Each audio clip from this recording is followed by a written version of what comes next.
is sex.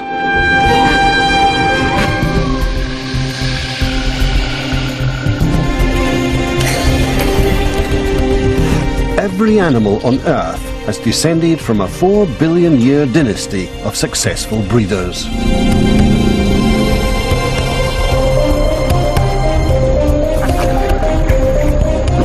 The urge to breed comes from genes that compel creatures to fight and even die for sex.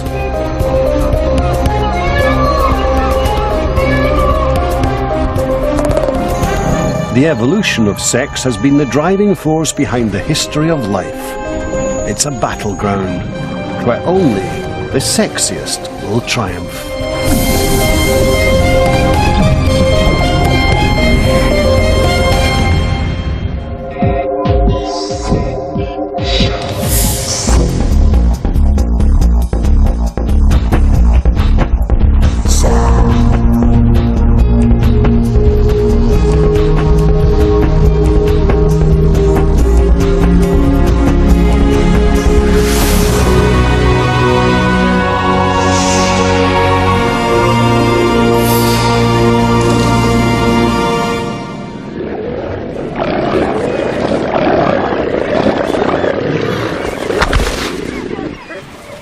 Many of nature's bloodiest battles are fought for the sake of sex.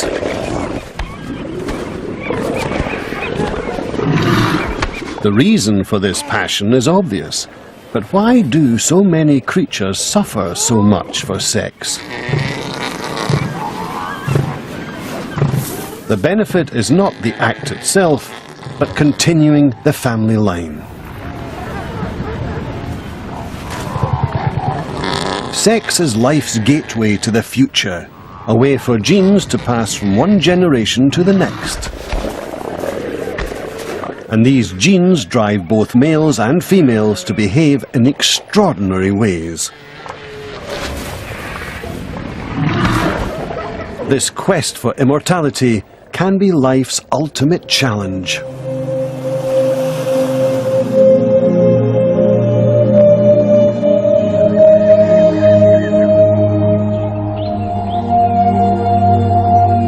But in pursuing this quest, one sex usually pays a higher price than the other.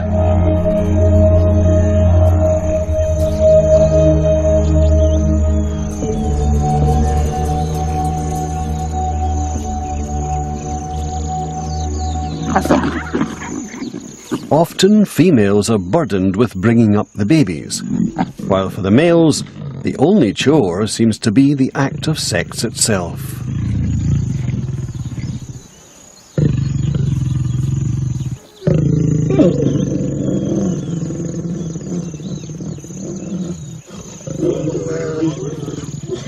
Sex aside, it often seems that females could raise families on their own. It's often the females that do the work and take the greatest risks.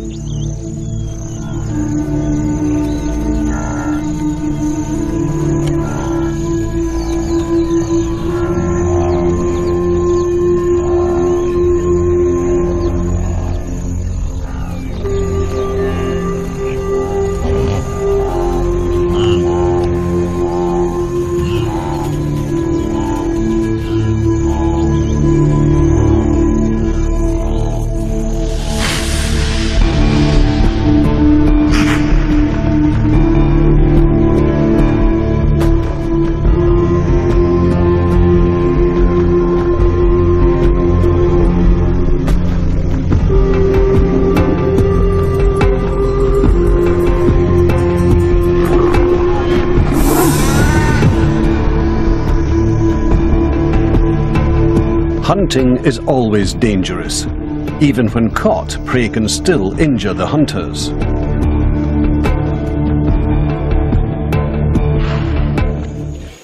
But sometimes it's the male rather than the female that makes the ultimate sacrifice.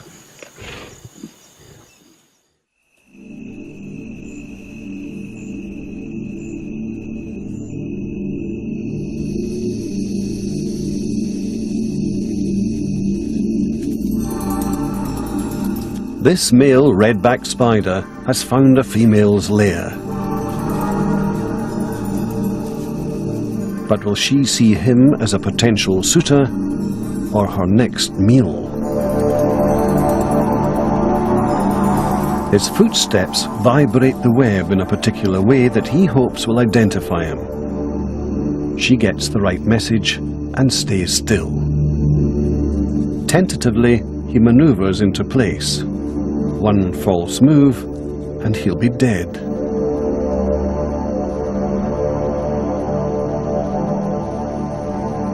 The spider's palps are packed with sperm. He drums them against her abdomen as they prelude to an extraordinary sexual act. He plunges the palp into the female and begins to transfer sperm. But then he makes a bizarre move.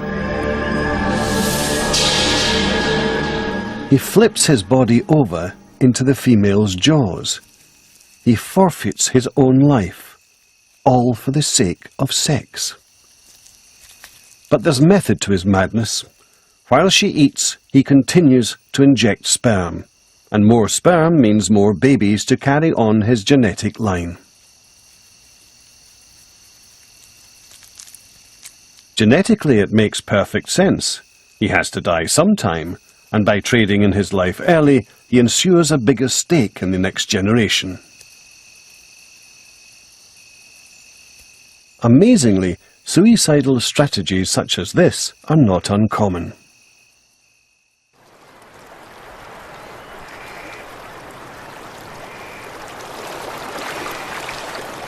In this river, sockeye salmon are reaching the end of their lives.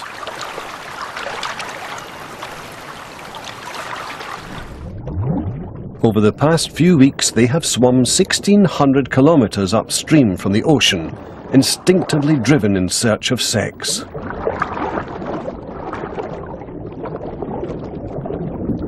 It's the journey of a lifetime.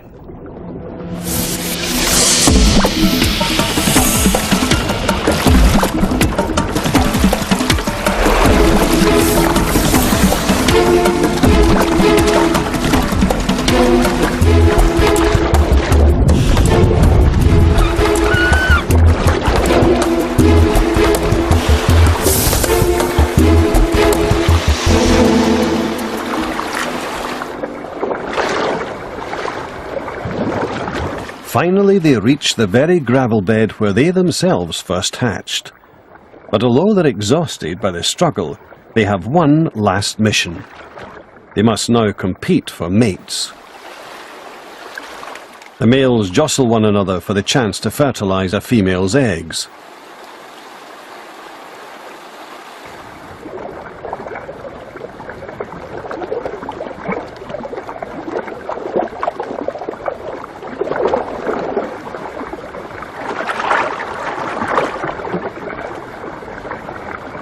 The stakes are high. Those that win will breed, and their genetic line will continue, while those that lose are destined to evolutionary oblivion. Every salmon will die, but some will live on through their offspring.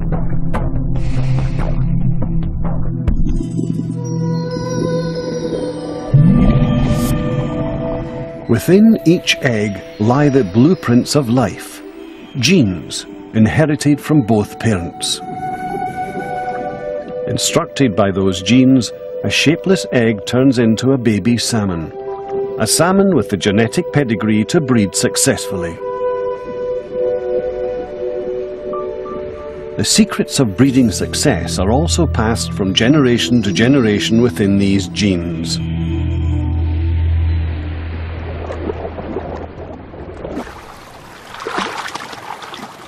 But there are easier ways to pass on genes, ways that don't require the sacrifices of sex.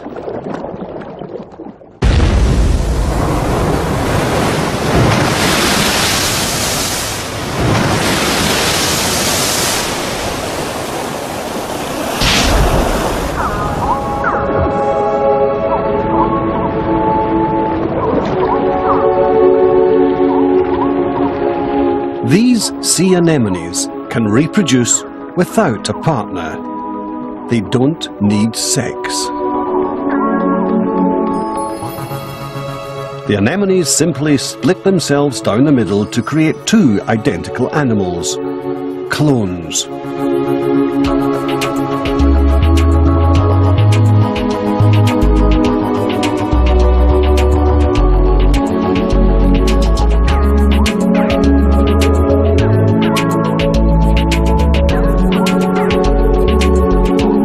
It's a very effective way to breed.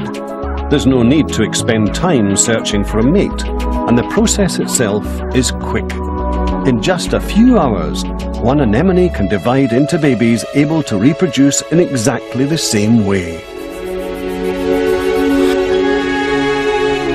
The young anemone is a perfect clone of its parent, sharing identical genes.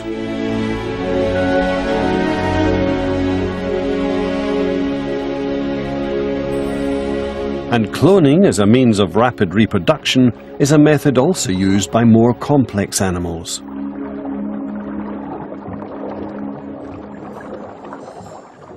In the wake of a tropical cyclone, a raft of vegetation drifts in the ocean.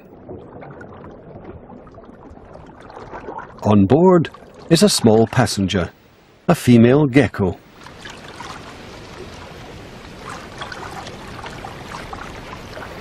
The raft runs aground on a remote island. It's a safe haven, but there are no other geckos here, so no chance of her finding a mate. But this gecko is no average castaway. Isolation isn't a problem for her. It's an opportunity. Because she's fully equipped to reproduce alone. Once in the shady interior of the island, she wastes no time in starting her own colony. She lays eggs, but she doesn't need a male to fertilize them. The embryos that develop inside each are identical to the mother. Perfect clones.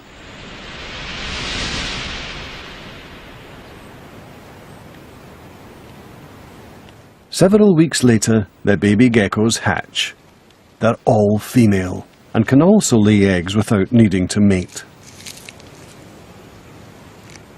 Soon the island will be crawling with geckos, all descended from a single mother. In this species, there are no males.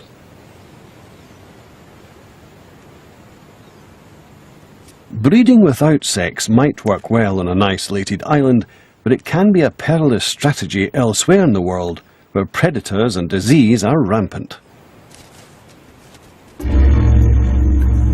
In the Australian outback, cloned geckos have a much tougher time. They must be constantly on the lookout for danger. The goanna is one of the predators to avoid.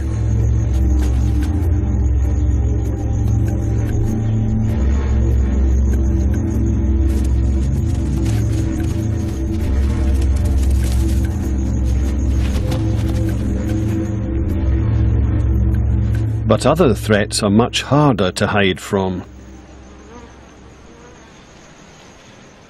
Tiny parasitic mites around the gecko's eyes suck her blood. Unseen diseases can also kill them. And if one gecko falls ill, the whole population of identical clones is at risk.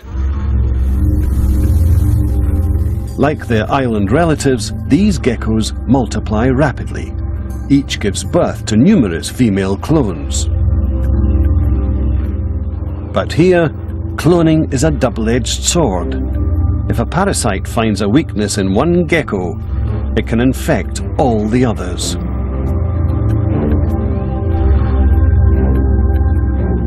The population can crash even faster than it grew.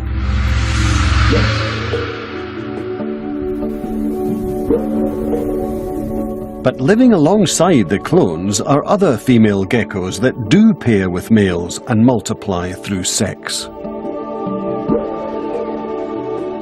The process takes twice as long since the males don't have babies, but sexual reproduction has a distinct advantage.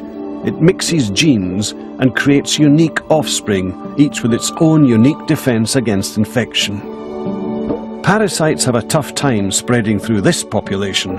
By shuffling their genes during sex, these geckos are better equipped to survive. This key advantage helps explain why sex is so widespread.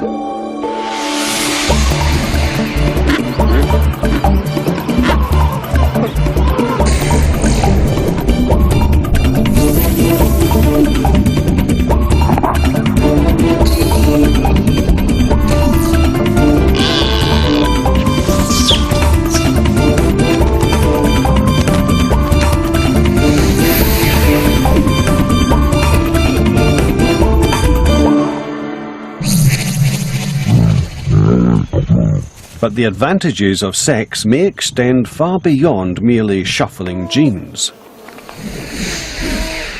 Sex revitalizes the genes themselves.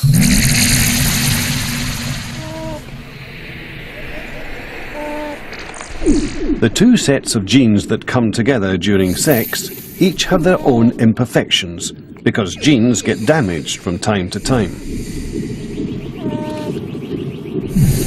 Sex actually repairs these faulty genes by replacing them with good copies from the other partner.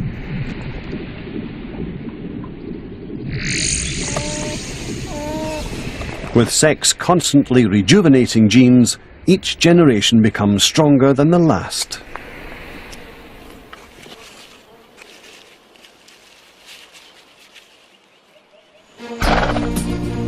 Genes have been intermingling throughout the 2 billion year history of sex. And it's the new combinations that result that propel evolution forward.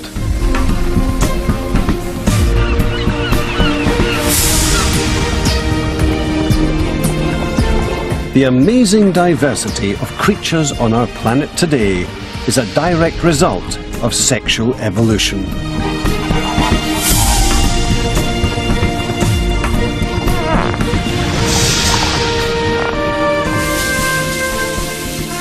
Sexual animals must swap genes when they breed, and in the mating game, the challenge is to find the best.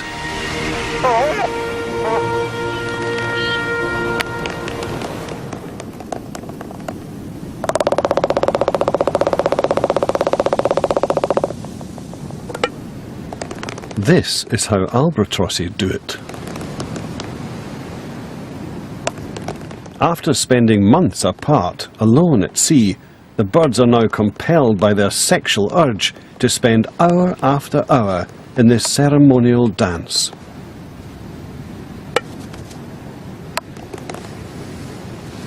But this is not frivolous flirtation. This is how they pick sexual partners.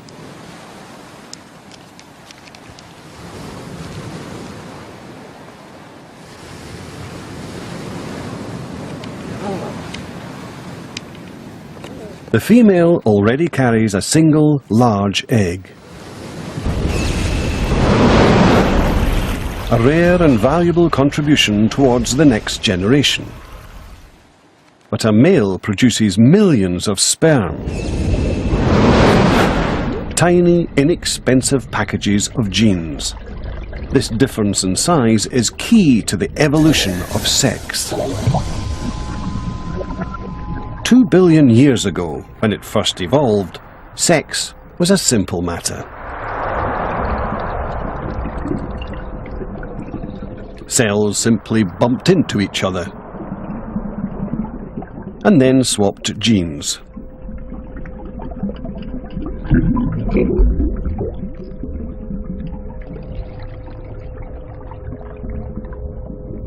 But for an average cell living in a big ocean, this wasn't always easy.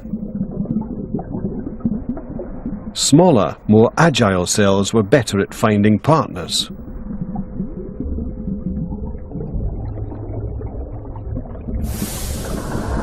And larger, fatter cells, well stocked with energy, were more easily found. Combining their talents, these odd couples paired off faster than the rest. Soon the seas were filled with cells specialized for sex. Large eggs and tiny sperm were here to stay.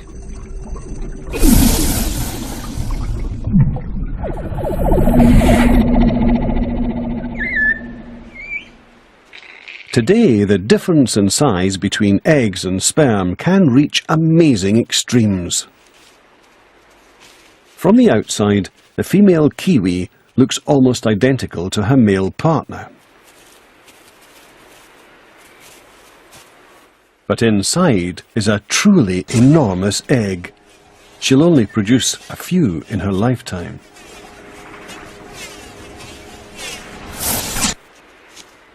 The male, on the other hand, produces millions of sperm every time he mates, enough to fertilize every female kiwi on the planet. Quantity versus quality. Male versus female. Each sex has its part to play in this game. But some curious creatures play on both sides. Some of the animals here in Australia's Great Barrier Reef are hermaphrodites, both male and female. These flatworms produce both eggs and sperm, but they don't fertilize themselves. They need new genes to mix with their own, so they search for partners just like any other creature.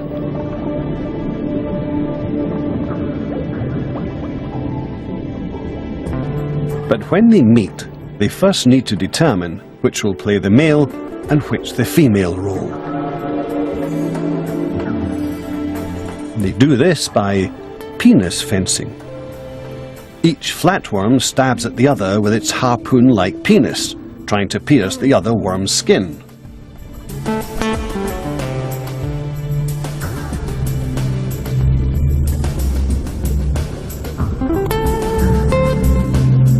The rules of this battle are simple. The first worm to successfully stab the other wins and gets to play the male.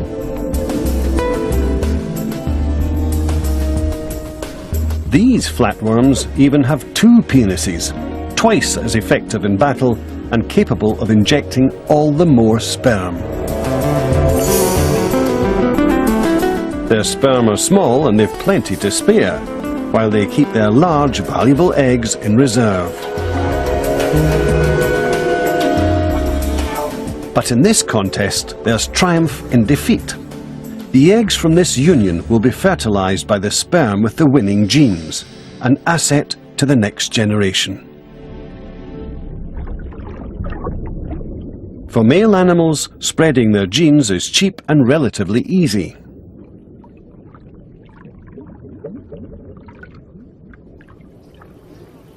The hard part for some is finding females in the first place, like when they live in the vast, tangled swamps of Venezuela.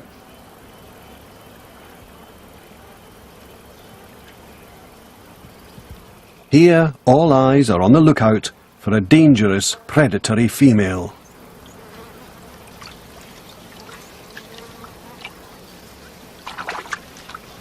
She's an anaconda, the largest hunter in the swamp. She can eat a caiman or a capybara with ease. She's 5.5 meters long and weighs almost 100 kilograms.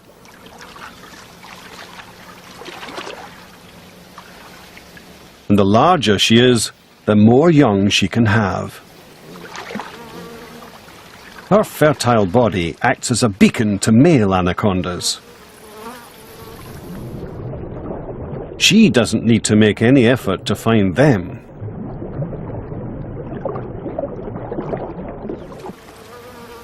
Male anacondas are tiny in comparison, at 1/4 of her weight. But he's sleek and agile, and up to the all-important challenge of locating the female.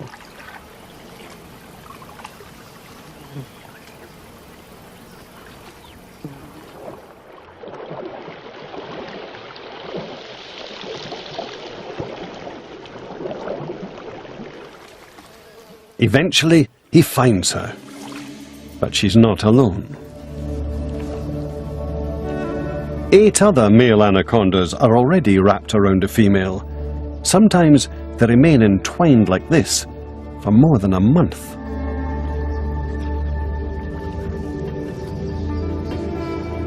Each male has a pair of mating spurs he uses to stimulate the female and persuade her to mate.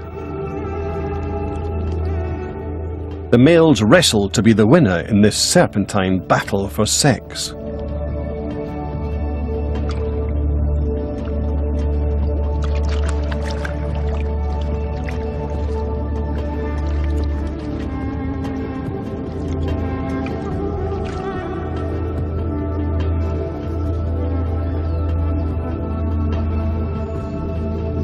The big female seems passive, but her job is simply to attract the males. While they fight amongst themselves, she conserves her energy for later to nurture her eggs. Female marine iguanas are sharp-eyed and on the lookout for mates. They choose partners based on the territory they possess, so the larger males compete for the best spots.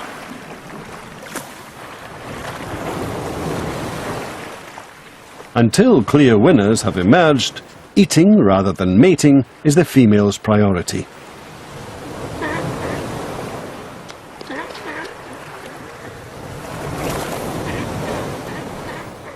Foraging is best when the tide is out, and the females all race for the shoreline. But for males, food is off the agenda. If they want sex, they must stay and fight. These often bloody battles sort out the men from the boys, important information for females looking for strong mates. But for now, the females gorge themselves on fresh seaweed. Food is vital to nourish the eggs growing inside them, no matter how hard it is to reach.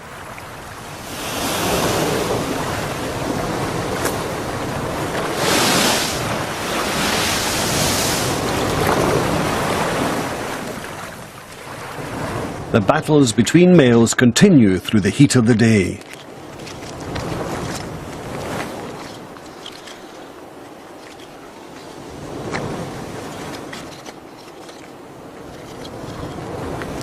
Eventually, the winner will take center stage, ready for the female's return. As the females travel up the beach, they are watched by smaller males not strong enough to win fights. Their tactic is to jump on passing females.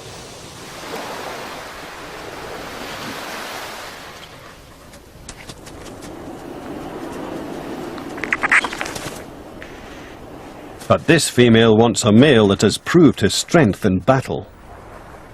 She continues on towards the rocks.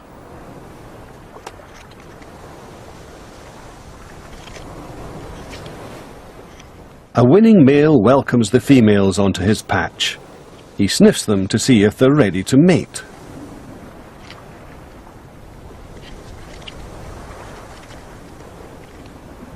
But even this is no guarantee of sex.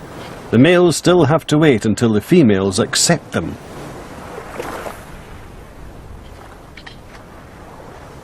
Female iguanas pick their partners from a crowd of males. But how do other females pick the best when they only meet one male at a time?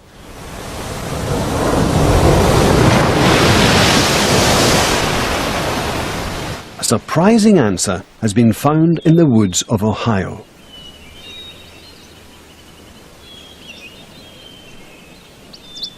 In spring, wolf spiders start to look for mates.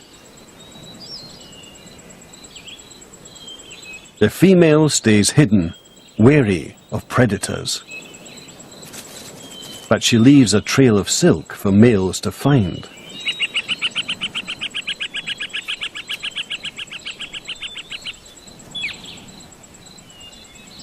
When one locates it, he detects the presence of a potential mate.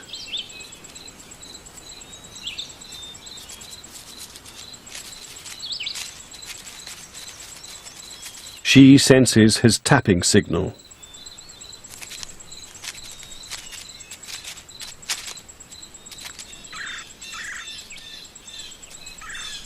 then sees his waving legs.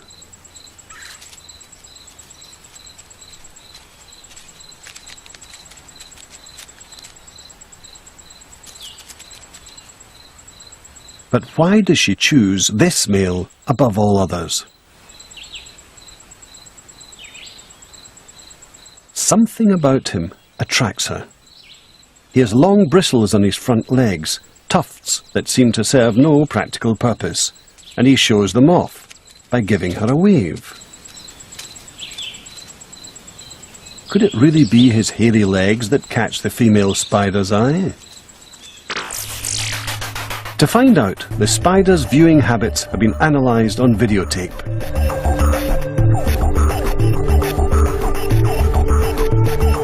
A mini TV screen plays life-size images of courting males to a female. But this male has no hair tufts on his legs, and the female is unimpressed. But when she sees a male with normal leg tufts, she's interested. And if he has huge leg tufts, she gets very excited.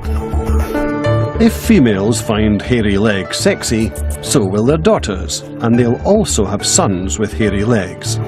For these spiders, hairy legs are here to stay. Battles between males have led to extreme displays of flamboyance, especially among birds.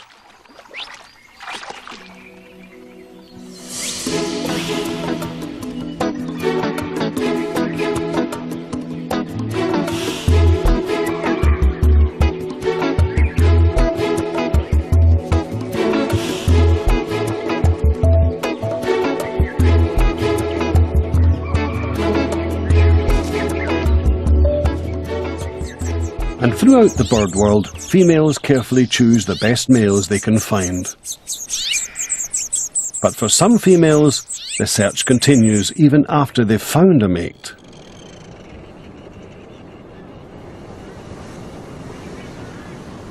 Blue-footed boobies live in densely packed colonies. They mate for life, but that doesn't mean they're sexually faithful.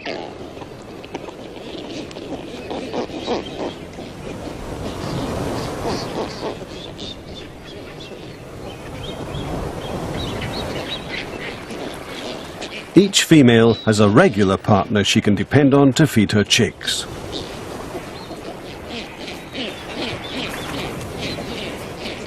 But when he's away, she's not averse to a new romance.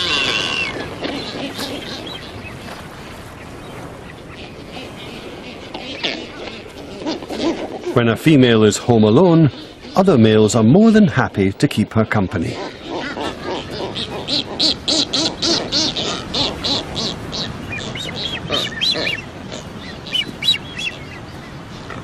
And while her mate's away, she's free to play the field.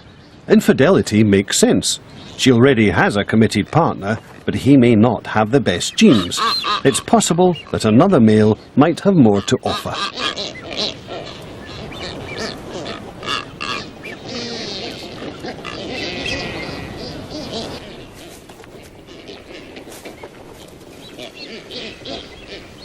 Their brief courtship leads to an inevitable end. Like all males, this one's trying to spread his genes far and wide. And the real bonus of this affair is that he won't have to bring up the chicks.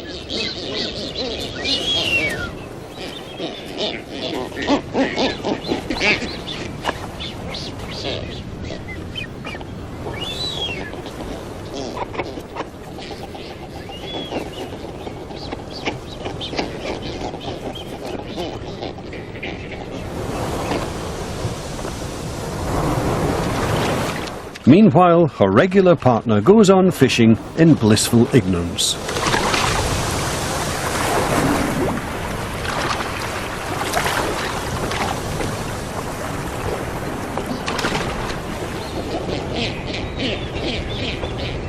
But on his return, he reclaims his partner.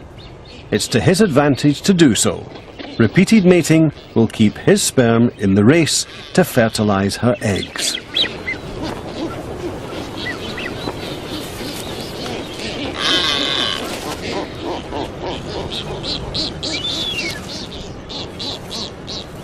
Competition amongst males often breeds dirty tricks, and to further his own cause, a male can use all manner of cunning ploys. In the mountain meadows of Poland, another male does more than cheat a few rivals. He can exclude all his rivals. It's the Apollo butterfly. The males appear before the females, ready to mate quickly when the time comes.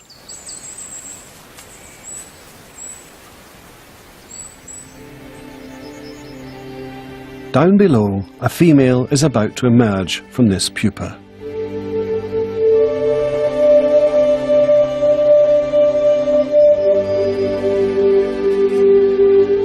She'll be mated just once, by the male fast enough to beat the competition.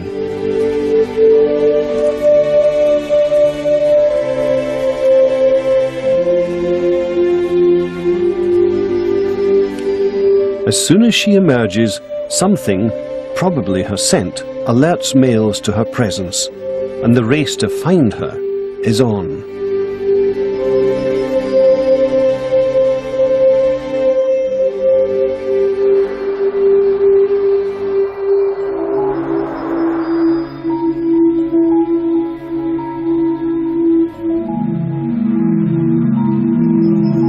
Before she's even taken her maiden flight, she's discovered by this male.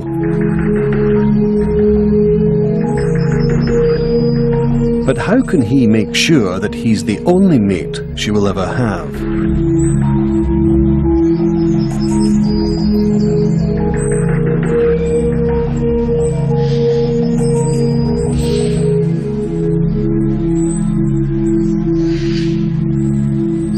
After successfully mating, he fits her with the insect equivalent of a chastity belt to ensure that his will be the only genes she receives.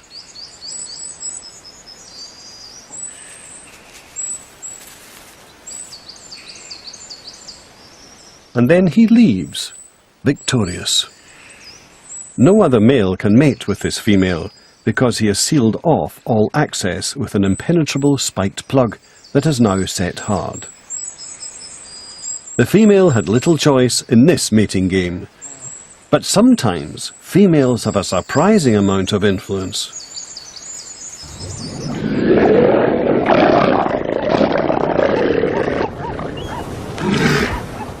This harem of female elephant seals has been won by a single male known as the beach master. And it would seem that the females have no choice in the matter.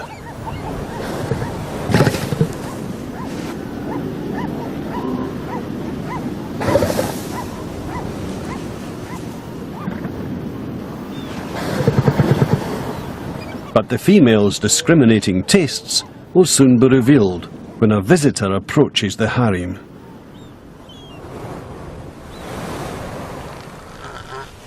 Sneaking in from the sea, a young bull is looking for an opportunity.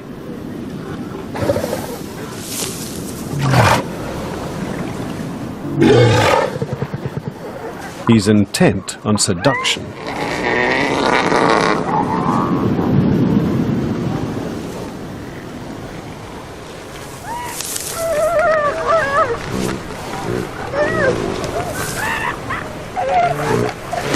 But the females raise objection to his advances.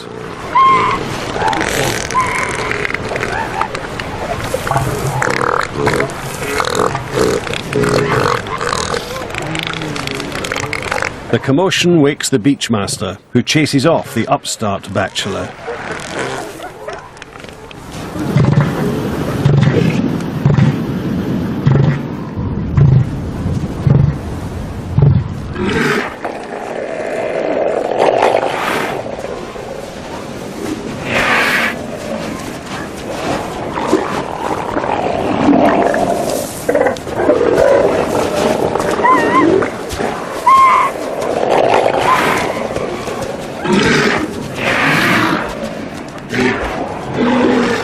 Clearly, size does matter. But it was the female's protests that led to his eviction.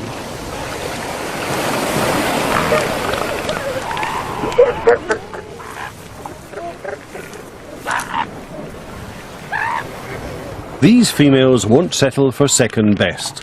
The harem master is dominant, but only because he gets a helping hand from his harem of willing concubines.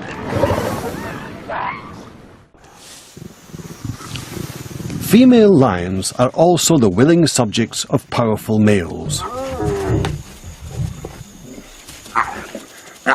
Females do the hunting, but males defend the pride against attack from other lions.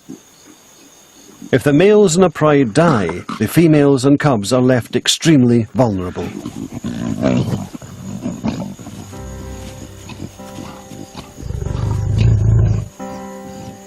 There are always rogue males on the prowl, ready to take control.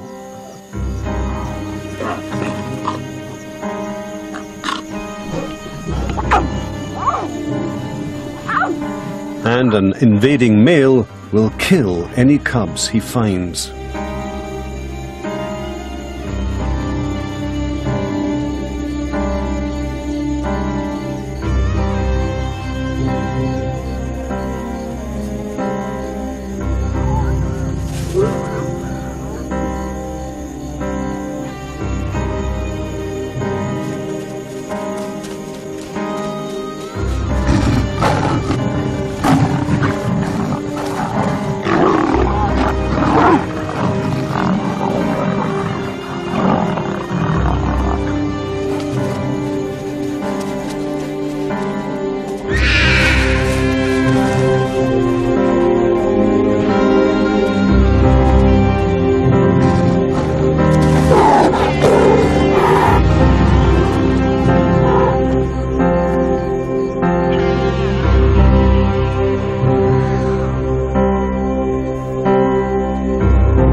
The death of the cubs may seem brutal, but it is not senseless killing. The new male does it to make sure he won't be wasting his time protecting cubs that aren't his own.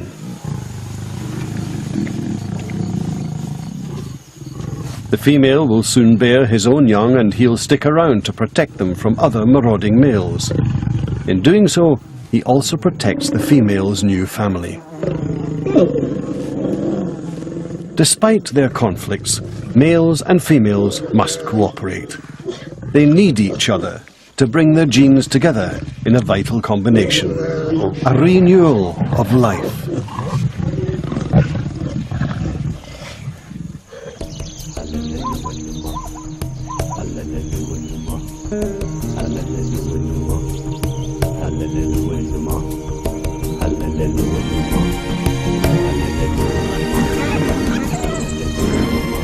All around us live the descendants of a 4 billion year battle for survival. At the heart of that battle is sex. Despite its cost and its complexity, sex is here to stay.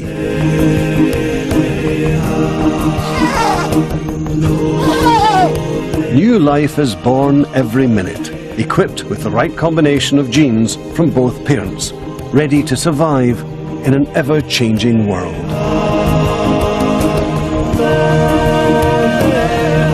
The triumph of the mating game is the future of life.